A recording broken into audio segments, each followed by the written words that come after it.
HSR ಲೇಔಟ್ನಲ್ಲಿ ಯುವತಿ ಮೇಲೆ rape ಪ್ರಕರಣ, ಅದರ ಬಗ್ಗೆ ಮೆಡಿಕಲ್ ಟೆಸ್ಟ್ ನಡೀತಾ ಇದೆ. ಗ್ಯಾಂಗ್ ರೇಪ್ ಪ್ರಯತ್ನ ನಡೆದಿರೋದು ನಿಜ. ಪ್ರೊಸೀಜರ್ ಏನಾಗಿದೆ ಅಂತ ನೋಡಬೇಕು. ಬೆಂಗಳೂರಿನಲ್ಲಿ ಗೃಹ ಸಚಿವ ಪರಮೇಶ್ವರ್ ಈ ಸ್ಟೇಟ್ಮೆಂಟ್ ಅನ್ನ ಕೊಟ್ಟಿದ್ದಾರೆ. ಬೆಂಗಳೂರಿನಲ್ಲಿ ಗ್ಯಾಂಗ್ ರೇಪ್ ಆಗಿದೆ ಅನ್ನುವಂಥ ವಿಚಾರ ವೈರಲ್ ಆಗ್ತಾ ಇತ್ತು. ಆದರೆ ಇದಕ್ಕೆ ಸಂಬಂಧಪಟ್ಟಂತೆ ಯಾವುದೇ ಕ್ಲಾರಿಟಿ ಅನ್ನೋದು ಇರಲಿಲ್ಲ. ಇದು ಆರೋಪನ, ಇದು ಊಹೆನ ಅಥವಾ ಇದು ಗಾಸಿಪ್ಪ ಅನ್ನೋದ್ರ ಬಗ್ಗೆ ಬಹಳ ಚರ್ಚೆ ಆಗ್ತಾ ಇತ್ತು. ಫೈನಲಿ ಅದಕ್ಕೆ ಗೃಹ ಸಚಿವರು ಉತ್ತರವನ್ನ ಕೊಟ್ಟಿದ್ದಾರೆ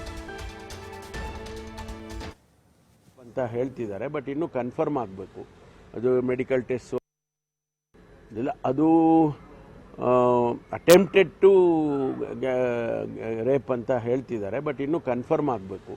ಅದು ಮೆಡಿಕಲ್ ಟೆಸ್ಟು ಅದು ಇದು ಮಾಡ್ತಾರಲ್ಲ, ಅದು ಆಗಿರೋದಂತೂ ನಿಜನೇ.